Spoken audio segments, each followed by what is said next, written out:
নমস্কার, আপনারা দেখছেন HR নিউজ 24, সত্যের লক্ষ্যে মানুষের।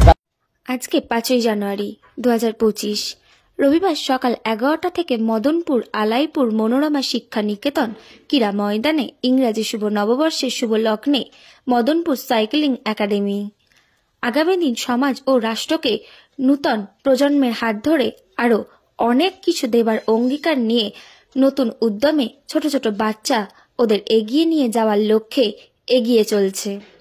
এদিন প্রাক্তন ও জাতীয় পর্যায়ে সাইক্লিস্ট ও সম্পাদক প্রশিক্ষক জীবেশ ঘোষ ও সভাপতি প্রাক্তন জাতীয় পর্যায়ে অ্যাথলেটিক্স ও প্রশিক্ষক প্রণব কুমার রায় ও sports technical manager Sandipan Sen ওনাদের উদ্যোগে এক বর্ষবরণ অনুষ্ঠান ও সাইক্লিস্ট প্রশিক্ষণ শিবির আয়োজন করেছিল।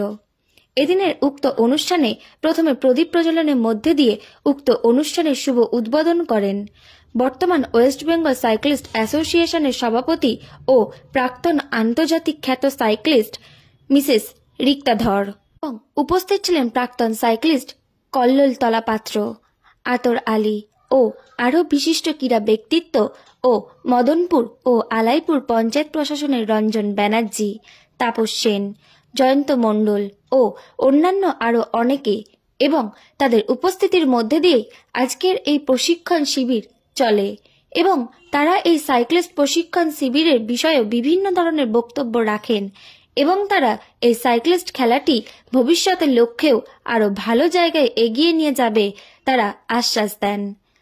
গ্রাম বাংলার এই ছোট ছোট ছেলে মেয়েদের উৎসাহ ও উদ্দীপনা দেখে সবাই আপ্লুত এবং একাডেমির নিঃস্বার্থ কর্মকাণ্ডে অভিভূত হয়ে রাজ্য সভাপতি ও স্থানীয় পঞ্চায়েত প্রশাসন অঙ্গীকার করেছেন এই সাইক্লিং একাডেমিকে সব রকম সাহায্য করবে আগামী দিনে আরো অনেক বেশি জাতীয় পর্যায়ে ও আন্তর্জাতিক পর্যায়ে সাইক্লিস্ট তৈরি করার কাজ। চলুন এই বিষয়ে ওয়েস্ট বেঙ্গল সাইক্লিস্ট অ্যাসোসিয়েশনের সভাপতি রিক্তা ধর ও অন্যান্য সাইক্লিস্টরা আমাদের নিউজের ক্যামেরার সামনে কি জানাচ্ছে আমরা বিস্তারিত শুনে নেব। নদিয়ার মদনপুর থেকে ব্যুরো রিপোর্ট, HR নিউজ 24। শুধু একটা দৌড়ানো রানিং শু কিনলাম কি একটা বেস করে নিলাম দৌড়ালাম হবে না, অনেক টেকনিক্যাল ফন্ডে আছে, টেকনিক্যাল এগুলো আমি আশা করব শেখাতে বলে দেবো এইভাবে প্র্যাকটিস করতে। জিবেস তো আছে, কোনো অসুবিধা নেই, আর যা প্রণয় দেওয়া তো আছে, আরো অনেকদিন ব্যক্তিত্ব মানুষ, তার আশীর্বাদে সব ছেলেদের ভবিষ্যৎ যাতে ভালো হয় আমি সেই চেষ্টা করবো। ধন্যবাদ, অনেক কথা বললাম, ত্রুটি মার্জনা করবেন। আমি সবাইকে আমার শুভেচ্ছা জানিয়ে আমি আমার বক্তব্য শেষ করলাম। মহাশয় ওনাকে প্রথমে আমাদের অ্যাসোসিয়েশনের পক্ষ থেকে, একাডেমির পক্ষ থেকে ধন্যবাদ জানাই এবং আরো ধন্যবাদ জানাচ্ছি যে উনি ওনার মূল্যবান সময় দিয়ে আমাদেরকে যেভাবে উৎসাহিত করেছেন এবং যে সমস্ত বক্তব্য উনি দিয়েছেন যে আমাদেরকে আগামী দিনে।